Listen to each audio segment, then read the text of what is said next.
자, 우리 각 가정에서 그리고 현장에 오신 분들 한번 말씀 듣기 전에 인사하실까요? 앞뒤 좌우를 보시면서 오늘도 말씀의 은혜 받으시기 바랍니다.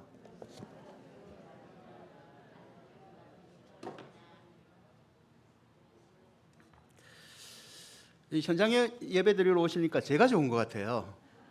제가 아무도 없이 이렇게 설교하니까 혼자 뭘 하는 건지 너무 힘들었는데, 여러분, 캄캄한 밤이에요. 캄캄한 밤에 양을 치던 목자들이 있습니다. 이 야광을 치는 목자들이 천사를 만나게 됩니다. 누가복음에서 천사가 예수님의 탄생을 알리는 사건은 누가복음 1장에 먼저 나오는데요, 오늘 읽은 2장에 만나는 사건과 약간 다릅니다. 2장에 목자들이 만난 천사는 누가복음 1장에 예수님의 탄생을 알리기 위해 나타난 천사들과 조금 차이가 있습니다. 천사가 나타났다는 점은 공통점이죠. 똑같죠. 그러나 1장에서는 엘리사벳, 마리아, 사가랴에게 나타난 천사는 1대1, 한 명이 한 명과 만나는 그런 만남이었습니다. 그러나 2장에 나타난 천사는 정확한 수는 알 수 없지만 한 명은 아닌 것 같습니다. 목자도 한 명은 아니죠. 15절에 보시면 목자들이 서로 말한 것을 보며 라는 말로 보면 목자는 두 명이 아니고 좀 다수의 사람들이 있었던 것 같습니다. 이 목자의 수와 같이 천사의 수도 많았던 것 같습니다. 13절에 특별히 수많은 천군과 천사라고 누가는 기록하고 있죠. 여러분 생각해 보십시오. 캄캄한 밤에 불빛 하나 없고 어두운 밤에 갑자기 하늘문이 확 열립니다. 하늘문이 확 열리더만 하늘에서 번쩍이는 천사들이 나를 향해서 이렇게 수많은 천사들이 내려오는 겁니다. 이 모습을 본 목자들의 마음은 어떻겠습니까? 여러분 너무 감격 아니겠습니까? 저희 아이들이 큰은혜 교회에 이사 오니까 너무 좋아하는 것 중에 하나가, 여러분 우리 교회가 4층과 5층에서 보면 야경이 멋지다는 거 아세요? 끝내줍니다. 저희 이 남매들은요 밤마다 사진 찍으러 나갑니다. 여러분 그런 조그만 이 도시의 야경도 저녁에 보면 너무 멋진데 하늘에서 천사가 내려온다고 생각해 보세요. 얼마나 감동이겠습니까? 원하건대 우리 여러분이 하늘나라 가는 그날의 임종의 순간에 그날에 하늘문이 열리고 천군천사가 여러분을 맞이하는 축복이 있기를 주님의 이름으로 축원드립니다. 여러분 여기서 우리는 한 가지 당시 사회적 상황을 조금 점검하고 가야 되는데요, 그게 뭐냐면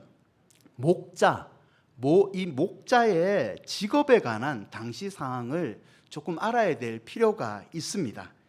여러분 직업이라는 건요 좋다 나쁘다의 기준이 여러 가지가 있지만 아버지가 아들에게 물려주고 싶은 직업이면 좋은 직업이죠. 근데 아버지가 이거는 내 아들한테 절대 시키고 싶지 않다라고 하면 나쁜 직업 아니겠습니까? 이 목자도 같은 개념이었습니다. 예레미야서는 학자가 있어요. 이 학자가 예수님이 태어나고 살았던 당시에 천대받는 직업에 관해서 4가지 문헌을 비교해서 말을 했는데요, 천대받는 직업의 1위가 당나귀 몰이꾼입니다. 2위는 낙타몰이꾼이고요, 3위는 뱃사공이고, 4위가 마부고, 5위가 오늘 우리 본문에서 읽은 목자, 목동입니다. 다른 문헌에서는 1위 투정꾼, 노름하는 사람들, 2위 고리 대금업자, 5위가 누구냐면 목자입니다.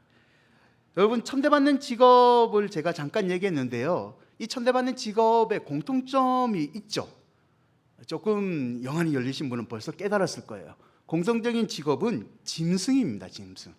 당시에 천대받는 사람들은 당나귀, 낙타, 마부, 목자와 같이 다 짐승을 다루는 사람들입니다. 그렇다고 해서 우리나라 옛날에 백정 있죠. 백정들처럼 말 못하는 짐승을 다뤄서 피를 많이 봐서 육체적으로 힘들어서 천대받았던 것은 아닙니다.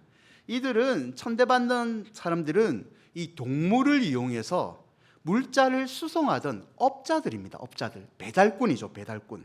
손님들이 맡긴 물건을 나귀 등을 이용해서 배달하는 업자들이었는데, 이 사람들이 천대받았던 이유는 이 사람들의 태도 때문이었습니다.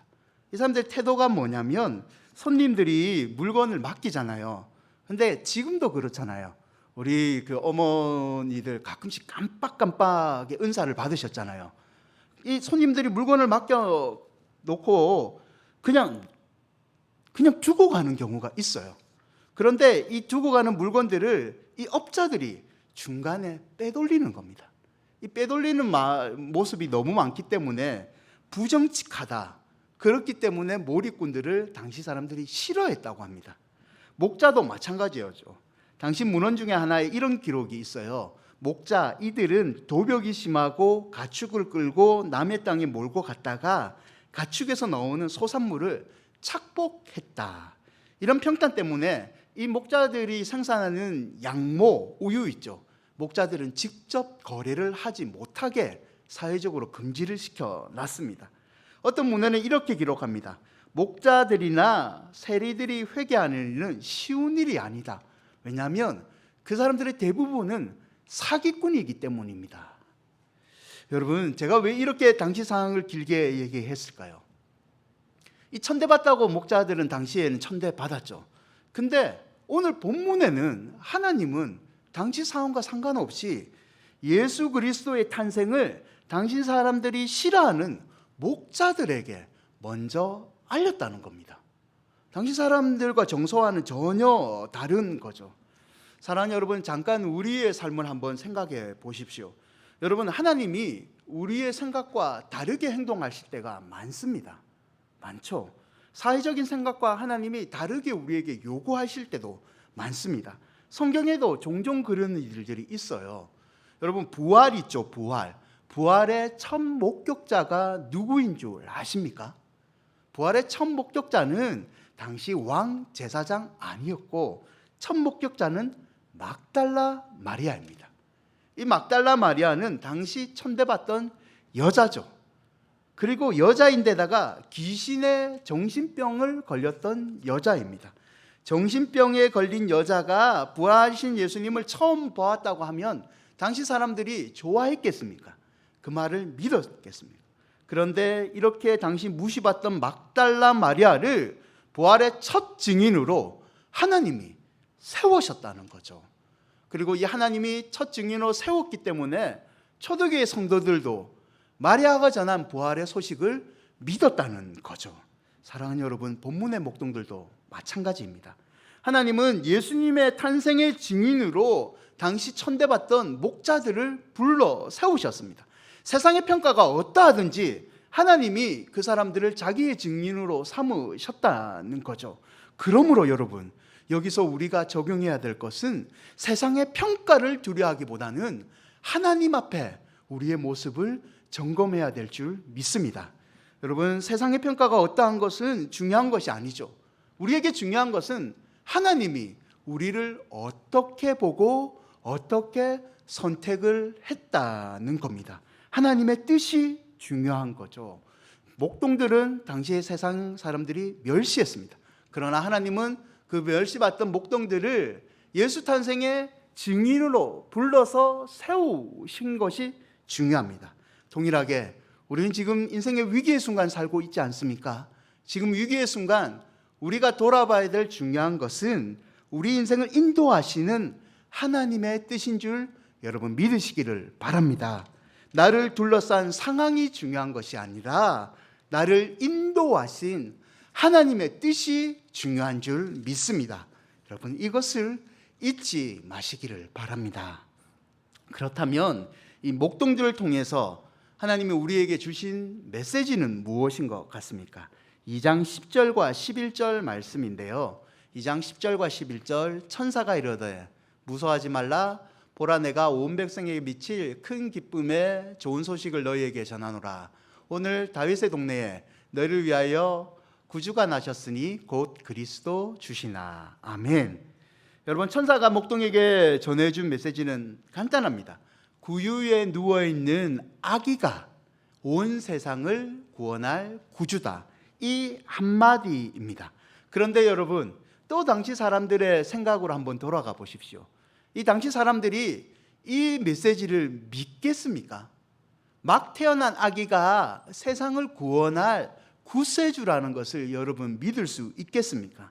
그런데 하나님이 뭐라고 얘기하시냐면, 하나님은 천사를 통해서 지금 구유에 누워있는 아기가 온 세상을 구원할 구주다, 이것을 믿어라 라고 이야기를 하고 있습니다.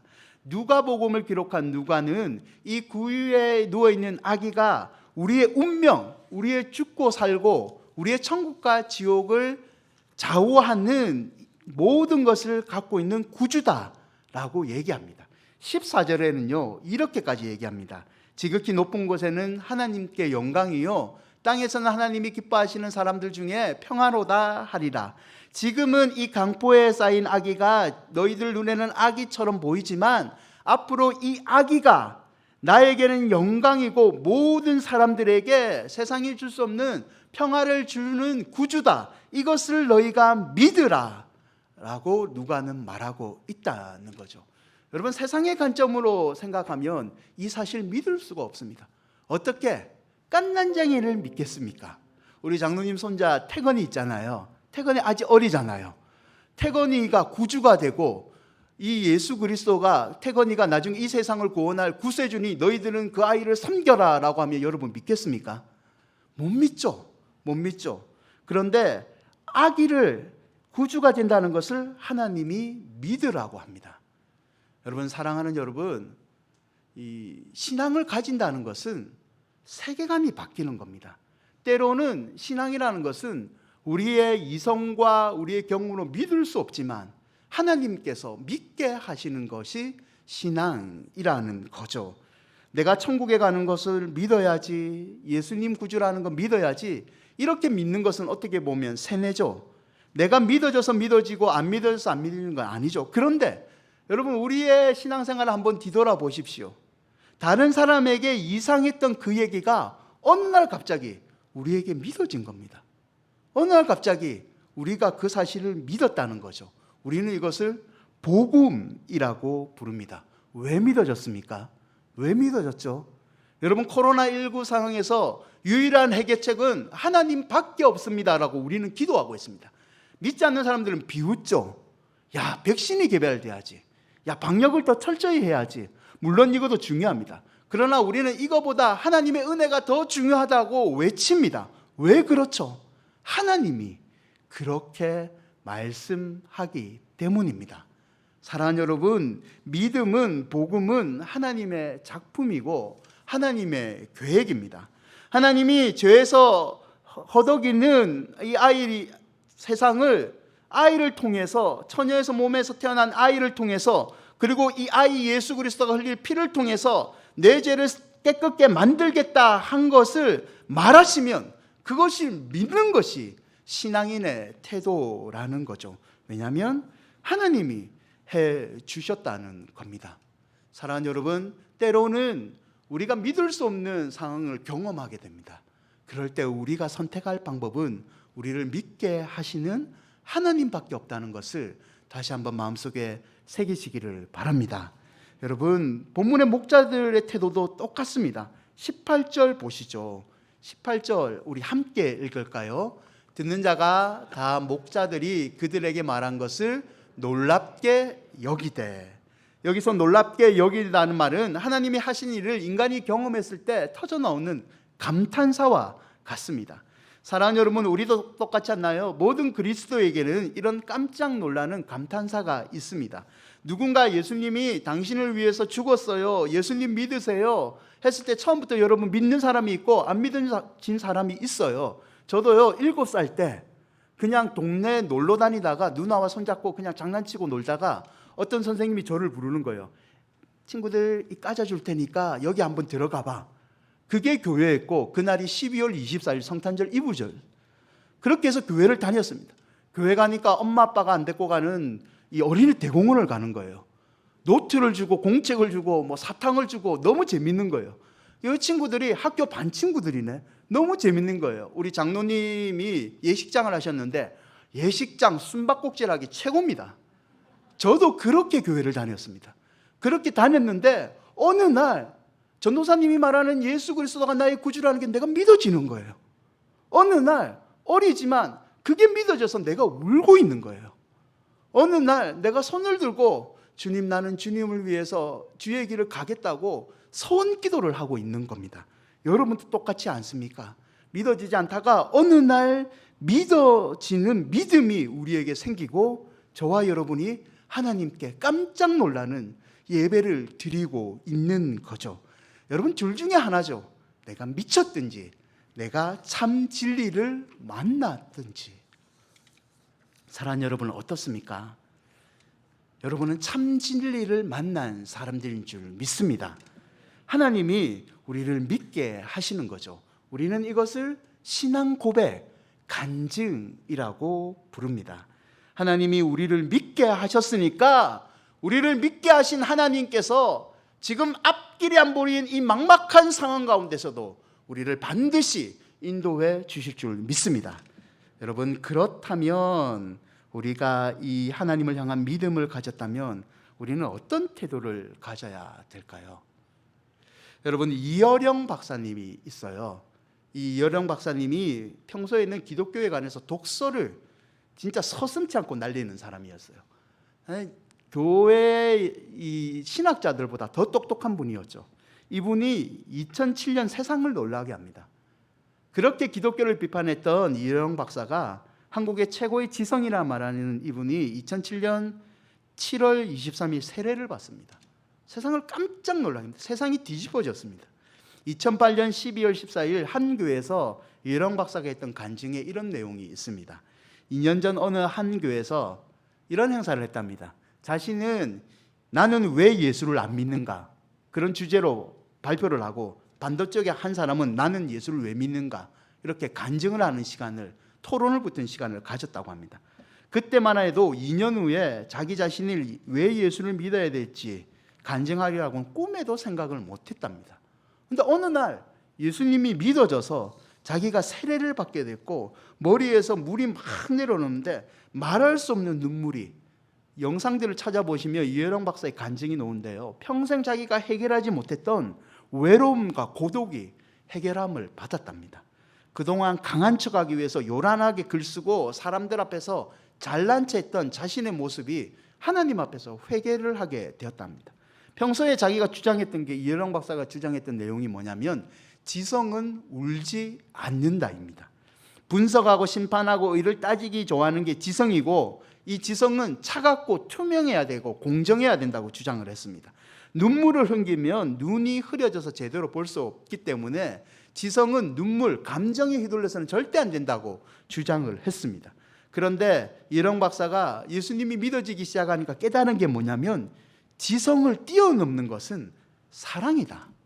사랑 앞에서는 지성이고 뭐고 소용이 없고, 눈물을 흘렸던 나는 하나님의 사랑으로 내 모든 것을 치유함을 받았다라고 간증을 합니다. 이분이 이런 하나님의 사랑을 믿어지기 시작하니까 자기의 세계관도 바뀌기 시작합니다. 거기에 관한 짧은 영상을 한 1분 30초 되는 영상을 잠깐 보시죠.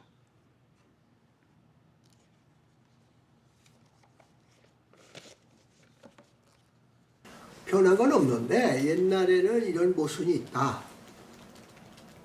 그래서 안 믿었는데 여전히 모순이 있기 때문에 거꾸로 믿는 거예요. 전에는 그랬어요. 아니 일자 이뤄도 못 고친다며.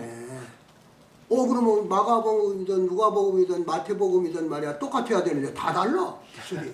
그럼 어느 쪽이 틀렸을 거 아니야? 그래서 공박했는데 틀리던 걸 보니 이게 진짜라는 거지. 되게 범인들 말이죠. 입 맞추는 거는 말이야 정확해. 안 그래? 네, 맞아요. 짜고 하는 거니까. 네. 근데 이게 진실이면은 말이야 자기가 한 말인데도 말이야 정확할 수가 없어. 아니 자기가 신문을 받았는데 그렇게 정확하게 그게 그 사람 맞는 게 1시 15분 1시 15분이었습니다. 몇 월 며칠이었습니다. 그거 알아요? 모르죠, 잘. 근데 그거를 정확하게 안다면 그건 뭐 한 거야? 꾸며낸 거지. 그러니까 성서가 무엇이고 정말 이치에 닿는 소리만 썼다면 가짜라는 거지. 근데 정말 제가 진실로 다 쓰고 그거를 삭제하지 않고 개찬하지 않고 뒀다는 건 뭐예요? 진짜라는 거죠. 그러니까 성서 보면은 말이야, 성경에 보면은 삼척동자가 봐도 웃을 얘기들이 막 수두룩해. 하나님의 말씀을 인간의 말로 옮겨진다면 그 하나님 말씀 아니야. 어떻게 절대자의 말이 불완전한 사람들의 말로 다 옮겨지나? 절대 못하는 거야. 짧은 영상에서 말하는 게 이거죠. 자기가 예수님을 믿게 되니까 옛날에는 오류의 투성이라 생각하는 성경이 지금은 더 완벽한 하나님의 작품이라는 거죠. 여러분, 이현영 박사님의 이 가치관을 바꾼 사람은 결국 하나님이십니다. 하나님이 믿게 하셨고 그 하나님이 이분의 가치관을 바꿨다는 거죠. 사랑하는 여러분, 다시 한번 우리를 믿게 하시는 하나님을 의지하시는 여러분이 되시기를 바랍니다. 그렇다면 우리는 우리를 믿게 하는 하나님에게서 어떤 태도를 가져야 될까요? 19절 말씀인데요. 19절 말씀을 함께 읽겠습니다. 마리아는 이 모든 말을 마음에 새기어 생각하니라. 누가는 마리아가 두 가지 행동을 했다라고 표현을 합니다. 마음에 새겼다, 마음에 생각했다. 이 새겼다와 생각했다는 것은 접두사 순으로 시작되는데요. 다 같이 했다, 다 같이 모였다, 이런 의미가 들어가 있죠. 새겼다는 말은 빼앗기지 않기 위해서 내 마음속에 고이 간직해 두었다라는 의미가 있어요. 생각하다는 것은 문자적으로 같이 던졌다, 함께 호흡을 맞췄다, 나는 이게 행동을 같이 한다는 의미가 있습니다. 마리아는 천사가 자기에게 했던 뱃속에 있는, 내 뱃속에 있는 아기가 세상을 구원할 구주라는 것을 마음속에 새겨놨다는 겁니다. 내 생각과 세상의 유혹이 흔들리지 않기 때문에 이 마음속에 꼭 간직해 두었다는 의미죠. 씨 뿌리는 비유를 보시면 이 의미를 좀 더 알 수 있는데요. 누가복음 8장 12절에 이런 말씀이 있습니다. 길가에 있다는 것은 말씀을 들은 자니 이에 마귀가 가서 그들을 믿어 구원을 얻지 못하게 하려고 말씀을 그 마음 속에서 빼앗는 것이요. 길가에 있는 사람이 말씀을 듣는데, 그런데 그 말씀이 마음속에 자라고 묵상하면 안 되니까 어느 날 은혜 받고 있는 사람의 말씀을 마귀가 와서 말씀을 빼앗아 간다라고 10분인 비유에서 얘기하죠. 마리아는 하나님이 주신 은혜의 말씀을 가슴 깊이 던져놓고 아무도 못 가지고 가게 마음속에 새겨놨다는 겁니다. 여러분, 이게 우리에게 찾아오시는 하나님의 말씀을 대하는 성도의 태도라는 거죠. 사랑하는 여러분, 참 믿음은 특별히 말씀에서 옵니다. 말씀이 떨어지고 자라지 않으면 기독교인이 못 됩니다. 말씀을 통해서 거듭나고 믿음이 생겨야 되죠. 신앙의 연수가 우리에게 참 믿음, 기쁜 믿음을 주는 건 아니죠. 신앙의 연수가 아닌 말씀을 듣고 말씀을 통해서 깨닫는 것이 믿음을 주는 거죠. 그리고 이 말씀을 빼앗겨서는 안 되는 거죠. 오늘 주신 말씀을 우리가 어떻게 믿게 되었습니까? 구유에 계신 예수님, 그리고 이분이 하나님 아들 되신 것, 하나님께서 내게 찾아오셔서 말씀해 주신 거죠. 그리고 하나님의 주신 이 말씀을 내가 빼앗기지 않기 위해서 이 말씀에 순종하고 말씀을 간직하는 태도가 중요하다는 겁니다. 사랑하는 여러분, 내 믿음이 흔들릴 때가 있죠. 일이 꼬일 때가 있습니다. 고난이 하나 둘 셋 계속 나에게 밀려 닥칠 때가 있죠. 그때 우리가 선택해야 되는 것은 말씀인 줄 믿으시기 바랍니다. 하나님이 말씀으로 저와 여러분에게 찾아오십니다. 또한 이 말씀을 빼앗기지 않기 위해서 우리는 마음에 새기고 순종하는 마리아의 태도를 가져야 될 줄 믿습니다. 여러분, 분명히 차이가 납니다. 고난의 순간 하나님 말씀으로 나를 이길 수 있도록 도와주십시오. 말씀으로 나에게 사업의 지혜를 주십시오. 말씀을 통해서 내 자녀들을 위로하는 말씀을 나에게 주십시오라고 기도하는 사람과 그냥 그렇게 살아가게 해주십시오. 세상 사람들과 똑같은 방법으로 나는 내 자녀 키울 겁니다, 사업할 겁니다 하는 사람은 결국에는, 아니 하나님 앞에 섰을 때는 차이가 난다는 것을 여러분 잊지 마시기를 바랍니다. 사랑하는 여러분, 하나님이 마리아에게 말씀으로 찾아오셨고 은혜를 주셨어요. 그리고 하나님은 오늘 저와 여러분에게도 말씀으로 찾아오고 계신 분인 것을 여러분 기억하시기를 바랍니다.